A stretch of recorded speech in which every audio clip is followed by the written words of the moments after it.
Hello and welcome to prince civil services YouTube channel. My name is doctor Sanchit और आप सभी का स्वागत है हमारी on going series rapid fire revision of history through MCQs. और इससे पहले, इस वीडियो से पहले, हमने अभी तक टेस्ट नंबर 1 से लेकर टेस्ट नंबर 5 तक क्वेश्चन सॉल्व किए हैं और ये जो आज की वीडियो है that is going to be test number 6। तो आइए स्टार्ट करते हैं टेस्ट नंबर 6 को। और पहला क्वेश्चन आर्ट एंड कल्चर से, Indian painting, folk Indian painting से क्वेश्चन है। Consider the following religious figures, architectural arches, use of semi precious stone, uses of rice paste as base. ये आपके 4 स्टेटमेंट्स हैं और आपको पूछा गया है which of the above characteristics are not the features of Tanjore painting. So there are different type of painting depending on the region. We have got Pahadi painting, we have got Rajasthani Rajput painting and so on. So उसी तरह आपका एक painting है Tanjore painting. तो आपको पूछा गया है, स्पेसिफिकली ध्यान देना है, कौन सा इनमें से तंजोर पेंटिंग का फीचर नहीं है, कैरेक्टरिस्टिक नहीं है। ये आपके ऑप्शंस हैं, आप वीडियो को पॉज कर सकते हैं, then come back for the answer. So the answer is C, that is only the fourth one is not the characteristic. इन सब में से जो फोर्थ ऑप्शन दिया गया है आपको, वो कैरेक्टरिस्टिक फीचर नहीं है। तो यहां पे डिस्कस करते हैं।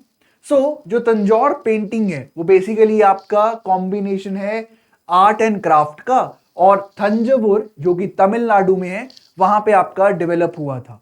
तो यहां पे स्टेटमेंट नंबर 1, 2, 3 आर राइट। क्यों राइट है? क्योंकि आपका ये जो पेंटिंग्स हैं यहां पे आपको रिलीजियस फिगर्स देखने को मिलते हैं, एडॉर्न्ड विद ज्वेलरी, सजावट की जाती है ज्वेलरी से, और आपका उनको सराउंड किया जाता है आर्किटेक्चरल आर्चेस और डोरवेज से। अभी मैं आपको दिखाता हूं। So you can see here, this is a example of Tanjore या Tanjore school of painting. So you can see here all the figures here are religious figures. Religion से लेना देना है इमेजेस का। और दूसरा फीचर, यहां पे आप ये आर्च देख रहे हैं, this is very characteristic feature of Tanjore painting. और जो थर्ड स्टेटमेंट था कि इनको सजाया जाता है सेमी प्रेशियस स्टोन, तो ये आप देख सकते हैं यहां पे इनकी सजावट की गई है सेमी प्रेशियस स्टोन लगा के। So statement number 1, 2 and 3 are right. Now statement number 4 गलत क्यों है? स्टेटमेंट नंबर 4 ये कह रहा है कि तंजौर पेंटिंग में राइस पेस्ट का जो बेस है उसको यूज किया जाता है, बट नहीं, ये गलत है। राइस पेस्ट का जो बेस है वो आपका तंजौर में नहीं यूज किया जाता, वो वर्ली पेंटिंग में यूज किया जाता है। वर्ली पेंटिंग हमने अर्लियर टेस्ट में एक क्वेश्चन भी सॉल्व किया है वर्ली पेंटिंग के regarding. So I hope you remember, Warli painting Maharashtra से है और वहां पे आपको पैटर्न, स्टिक वाले पैटर्न देखने में मिलते हैं। So that is the first question, art and culture से, that is the Tanjore painting. Now the time for second question. Which of the following reasons can be attributed to English victory in the Battle of Plassey? Battle of Plassey हुआ था 1757 में। देखिए, history में generally जब हम पढ़ते हैं तो हमें लगता है बहुत सारे बैटल्स याद करने पड़ेंगे, बट देखिए कई बैटल्स ऐसे होते हैं जो पूरी की पूरी हिस्ट्री का कोर्स बदल देते हैं। They are epoch making, era changing battles. तो उसी तरह से एक बैटल हुआ है बैटल ऑफ प्लाजी, उसी के साथ यू है बैटल ऑफ बक्सर, देन आपने सुना होगा बैटल ऑफ पानीपत के बारे में। तो ये जो बैटल्स हैं, मेन बैटल्स हैं, इन पे डायरेक्ट क्वेश्चन आता है कि क्या रीजन थे, कौन जीता कौन हारा, प्लस कैसे फैक्टर्स के वहां पे क्यों हुई एंड सो ऑन। तो यहां पे क्वेश्चन पूछा गया है कि इंग्लिश क्यों जीते बैटल ऑफ प्लासी में, उसके कारण क्या थे। तो statement number 1, the nawabs of Bengal failed to understand that East India Company was no mere company of traders. क्या नवाब ऑफ बंगाल ये गलती कर गए थे? उन्होंने कम आंका ईस्ट इंडिया कंपनी को कि ये तो सिर्फ ट्रेडर्स हैं, ये यहाँ पे सेटल होने नहीं आए हैं। Second, the nawabs of Bengal neglected to build a strong modern army. Bengal administration failed to check the growing corruption among their officials. तो ये क्या कारण है जिससे इंग्लिश को जीतने में आसानी हुई थी और नवाब हार गए थे? तो आपसे क्वेश्चन ये पूछा गया है, इनमें से कौन सा स्टेटमेंट करेक्ट है? तो आप पॉज कर सकते हैं वीडियो। आइए देखते हैं इसका सही जवाब क्या है। तो यहां पे the right answer is D, that is all the statements are right, correct and all are responsible for the English victory in battle of Plassey. आइए डिस्कस करते हैं। सबसे पहले स्टेटमेंट नंबर 1 सही क्यों है? क्योंकि नवाब को लगा कि सिर्फ आपके जो इंग्लिश हैं वो ट्रेडर्स हैं, आएंगे ट्रेड करेंगे और चले जाएंगे। उनको दुनिया में क्या हो रहा है पता ही नहीं था कि अफ्रीका में, देखिए इंग्लिश जो गवर्नमेंट था, जो ब्रिटेन था उस समय का, वो इंपीरियलिस्टिक पावर था, दुनिया का सबसे बड़ा, कॉलोनीज बनाता था and so on. But nawabs को ये नॉलेज नहीं थी, उनको लगा ये सिर्फ ट्रेडर्स आए हैं, यहाँ पे ट्रेड करेंगे, प्रॉफिट कमाएंगे और वापस चले जाएंगे। तो इसीलिए ये सबसे बड़ी गलती थी नवाब की ऑफ बंगाल कि उसने उनको कम आंका, और यहां पे इसी का फायदा आपके ब्रिटिशर्स ने उठाया बैटल ऑफ प्लाजी में। दूसरा, nawabs completely ignored the modernization of their army. Yes, नवाब स्वॉर्ड से लड़ रहे हैं, भाला एंड सो ऑन, प्रिमिटिव जो वेपन्स हैं उनसे लड़ रहे हैं। किसके अगेंस्ट? ब्रिटिशर्स के अगेंस्ट, जहां पे उनके पास मॉडर्न वेपन्स हैं, आर्टिलरी है, मस्केट्स हैं, गन्स हैं एंड सो ऑन। सो ये भी सही कारण है कि ब्रिटिश इजिली जीत गए थे। थर्ड आता है करप्शन वॉज देयर। तो एवरीवेयर देयर वॉज करप्शन। आपके इंग्लिश इजिली रूल कर पा रहे थे by bribing the officials of the Bengal nawab. So yes, इन तीनों कारणों से आपका बैटल ऑफ प्लाजी हार जाता है नवाब ऑफ बंगाल। और हमें उसके बाद की कहानी पता है, that British started as a power, central power in India. So Plassey battle, कई बैटल्स को आपको बहुत ध्यान से पढ़ना है। एग्जाम्पल दे देता हूं, battle of Plassey, battle of Buxar, battle of Panipat and so on. So that was question number 2। आते हैं थर्ड क्वेश्चन पे। Consider the following statements with regard to Tipu Sultan. Tipu Sultan current affairs में भी न्यूज में रहते हैं, कंट्रोवर्सी होती रहती है इनके रिगार्डिंग, तो आपको मेजर पर्सनालिटीज के बारे में जरूर पता होना चाहिए। तो आइए टीपू सुल्तान के रिगार्डिंग ये क्वेश्चन है। सो स्टेटमेंट्स क्या हैं? He planted tree of liberty at Srirangapatnam. He was a member of Jacobin club of France. He organised his army on European lines. ये आपके स्टेटमेंट हैं टीपू सुल्तान के रिगार्डिंग। आपसे पूछा गया है which statements are or is correct। so आइए इसका जवाब देखते हैं। Very important question. सारे स्टेटमेंट्स ठीक हैं टीपू सुल्तान के रिगार्डिंग, सारे जो क्वेश्चन के स्टेटमेंट हैं ठीक हैं। कैसे? सबसे पहली बात तो ये है, जो टीपू सुल्तान थे वो पढ़े लिखे इंसान थे और यहां पे फ्रेंच रेवोल्यूशन से बहुत इंस्पायर्ड थे। 1789 रेवोल्यूशन, जिसमें आपका चेंजेस आते हैं फ्रांस में, बहुत भयंकर और बहुत बड़े बड़े चेंजेस आते हैं और आपके आइडिया दिए जाते हैं, liberty, fraternity and so on. तो वहीं से इंस्पायर होके टीपू सुल्तान ने आपका ट्री ऑफ लिबर्टी को प्लांट किया था श्रीरंगपट्टनम में। तो इसलिए स्टेटमेंट नंबर 1 राइट है।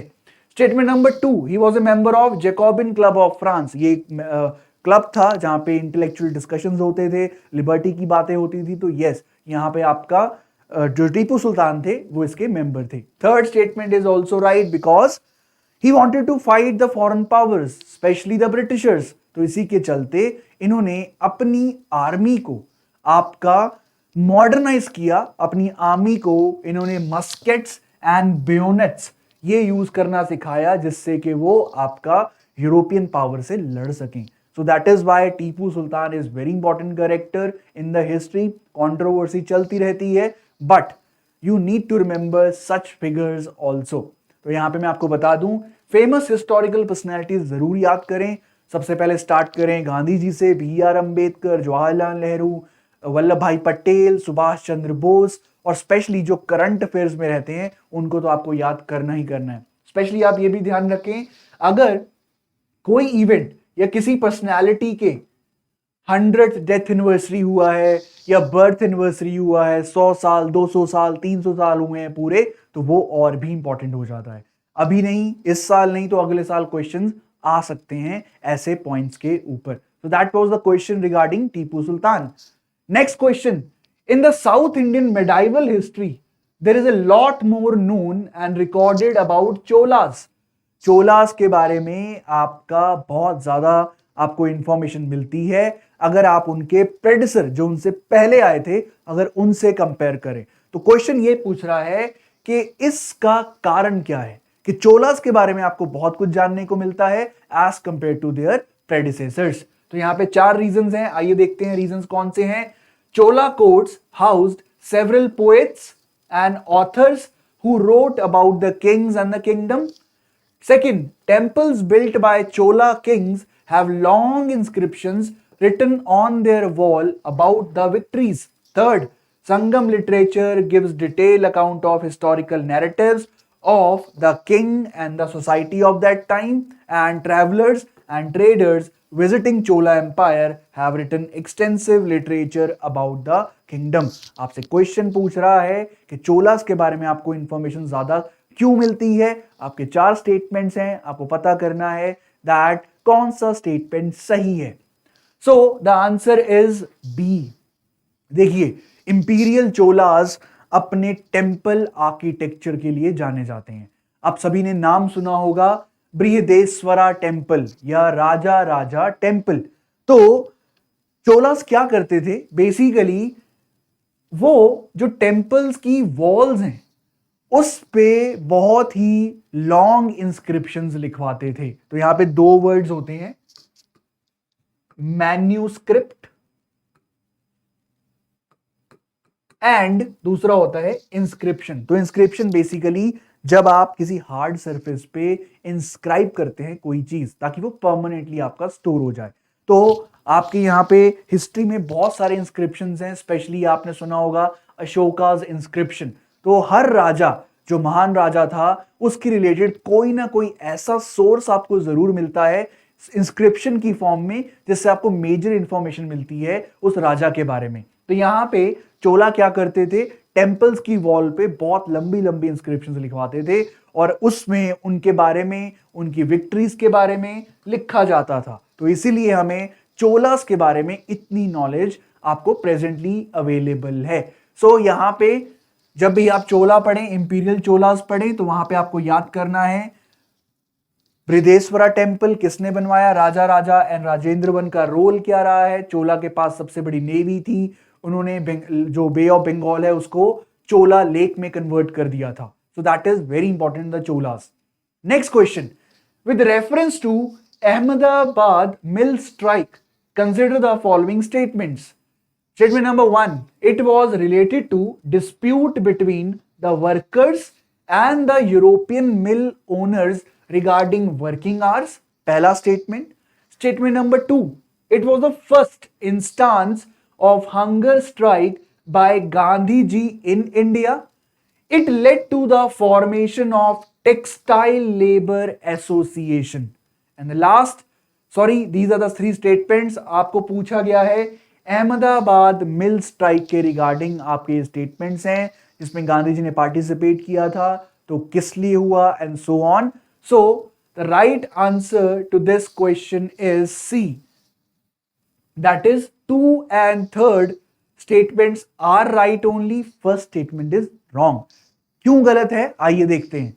Statement number 1 is not correct because यहां पे आपको लिखा गया है स्टेटमेंट में कि ये जो आपका स्ट्राइक हुआ ये क्यों हुआ, क्योंकि आपका स्टेटमेंट में क्या लिखा गया है कि वर्कर्स और यूरोपियन मिल ओनर्स के बीच में आपके क्लैश हुआ।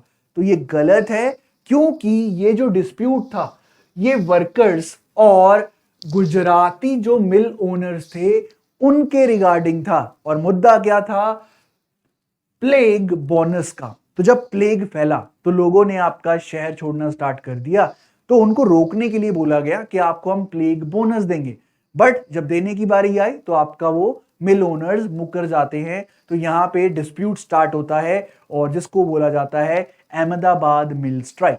सो इसलिए स्टेटमेंट नंबर 1 गलत है। स्टेटमेंट नंबर 2 की बात करते हैं।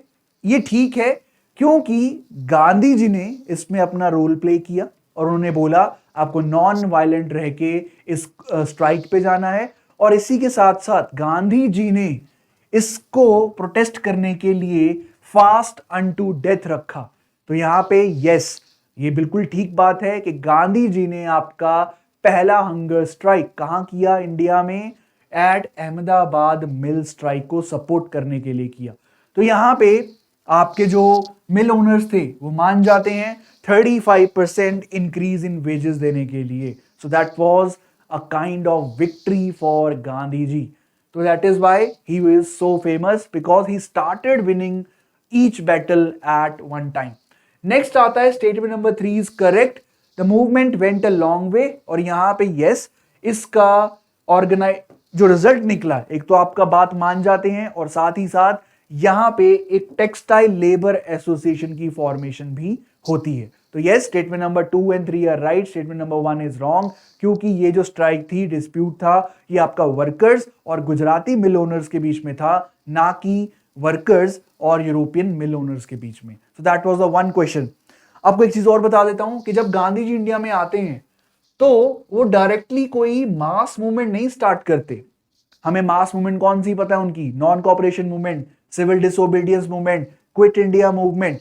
बट इससे पहले उन्होंने आपका रीजनल लेवल पे मूवमेंट्स की और वहां पे विक्ट्री हासिल करी। तो आपको एक वर्ड याद करना है, कैक।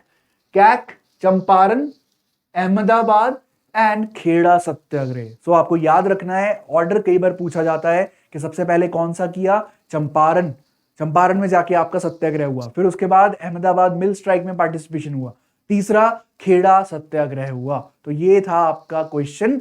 तो बढ़ते हैं नेक्स्ट क्वेश्चन की तरफ। Which of the following were the causes of discontent among sepoys with reference to 1857 revolt? 1857 revolt, one of the major events of Indian national movement, तो यहाँ मॉडर्न इंडियन हिस्ट्री। तो यहाँ पे ये क्वेश्चन पूछा गया है कि सिपॉयज में discontent, why they were dissatisfied, उसके कारण क्या थे। तो यहाँ पे number 1, sepoys were often treated with contempt bye there British officers, military forbade them from observing their caste rules, उनको मना किया गया कि आपका कास्ट और रिलीजन से रिलेटेड कोई भी सिंबल्स हैं आप उसको कैंट में नहीं लेके आ सकते या उसे शो नहीं कर सकते। Next, the sepoys neither had economic security nor did they enjoy high Prestige in the society. ये आपके 3 कारण हैं, स्टेटमेंट्स हैं, इनमें से पूछा गया है कि क्या कारण था जिसके कारण डिसकंटेंट था, डिससेटिस्फेक्शन था सिपॉयज में, और जिसके कारण 1857 रिवोल्ट होता है। तो right answer is B, that is only statement number 1 and 2 are right, statement number 3 गलत है। आइए देखते हैं ऐसा क्यों है। Statement number 1 is correct. तो सिंपल सी बात है, कभी भी आपका जो यूरोपियंस थे उस समय के, उनमें सुपीरियोरिटी कॉम्प्लेक्स था, that we are better than the Indians and so on. तो इसी के चलते वो इंडियन सिपॉयज को आपका अच्छे से ट्रीट नहीं करते थे, वहां पे डिस्क्रिमिनेशन होता था, उनको सैलरीज कम दी जाती थी, उनका रिस्पेक्ट कम किया जाता था एंड सो ऑन। तो यहां पे स्टेटमेंट नंबर 1 राइट है और ये कारण बनता है सिपॉयज का रिवोल्ट करने का या म्यूटनी करने का। स्टेटमेंट नंबर 2 भी सही है, क्योंकि मिलिट्री में आपका डिसिप्लिन क्रिएट करना होता है, सब बराबर होते हैं। तो ब्रिटिशर ने यही सोच के आपका जो आपके मार्क्स हैं, बियर्ड रखना, टर्बन पहनना, आप प्रॉपर यूनिफॉर्म में रहेंगे आर्मी में, तो इसी के चलते उन्होंने सब कुछ बना कर दिया that you cannot have such things. Next is incorrect, क्योंकि उस समय में ब्रिटिश आर्मी को ज्वाइन करना बहुत ही प्रेस्टिजियस माना जाता था और अच्छी खासी सैलरी भी दी जाती थी। तो ये कारण नहीं था, अगर ऐसा होता तो कोई ज्वाइन ही नहीं करता, बट वहां पे ज्वाइन करते थे क्योंकि रिस्पेक्ट मिलता था, प्रेस्टीज मिलता था, सैलरी मिलता था, ठीक है। बट हाँ, अगर आप कंपेयर करो ब्रिटिशर के अकॉर्डिंग या ब्रिटिश सिपॉयज या आपके जो ऑफिसर्स हैं, वहां थोड़ा डिस्क्रिमिनेशन होता था, बट एज सच नहीं था कि आपको आर्मी ही नहीं ज्वाइन करना। सो इसलिए statement number 1 and 2 are right and statement number 3 is incorrect. तो बढ़ते हैं लास्ट क्वेश्चन की तरफ।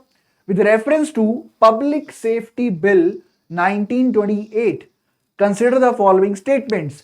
It was proposed by the British government to acquire power to deport undesirable foreigners. इसका मीनिंग, इसका मेन मोटो क्या था? क्या ये था या नहीं था? It was defeated in the legislature with the help of suffragists. It was supported by the capitalist class as it prevented foreign investors from investing in India.